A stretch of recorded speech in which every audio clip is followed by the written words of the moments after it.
In this video, let's learn about composition of functions. Composition of functions, also the other name is function of function. Now, we know that what do you mean by the term composition? We have studied it in the chapter of relations and functions.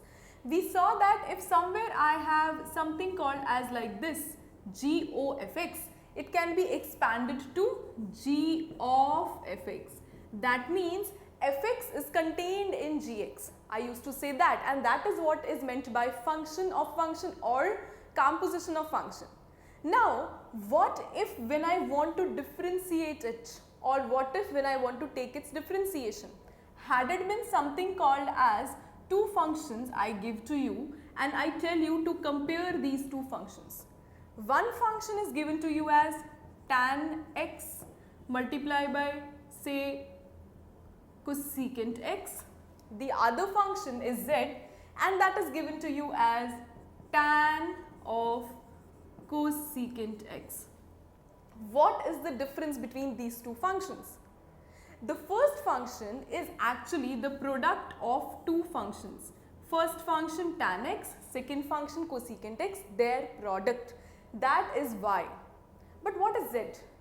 Z is nothing but if I take this as 1 or this is the first function, this is nothing but tan of that first function.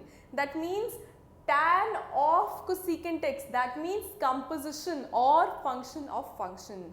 So that is the difference basically. Now had I told you to find dy by dx, you would have simply used the product rule for this. Very easily you would have found out the answer to this.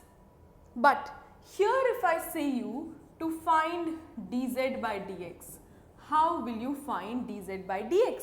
Because this is not the product of two functions. Rather, this is what? This is the composition of function. So, in this video, basically I tell you that composition of functions can be solved for derivative in two manners.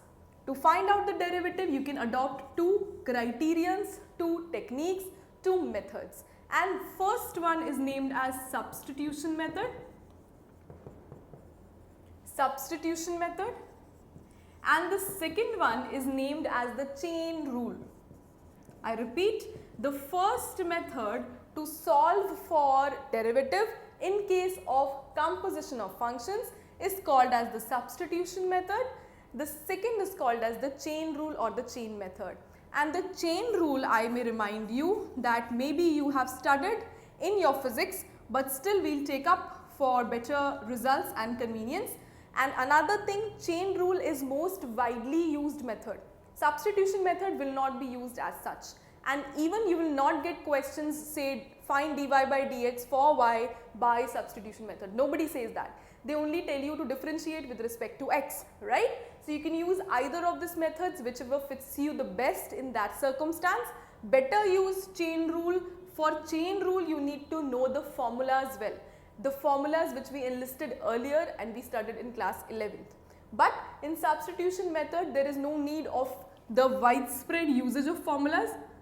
Still the formulas are used, right? So in the next video, we'll be seeing some numerical problem based on the substitution method, and then later on, we'll see the chain rule, which is the most widely used rule for solving derivatives in case of composition of functions.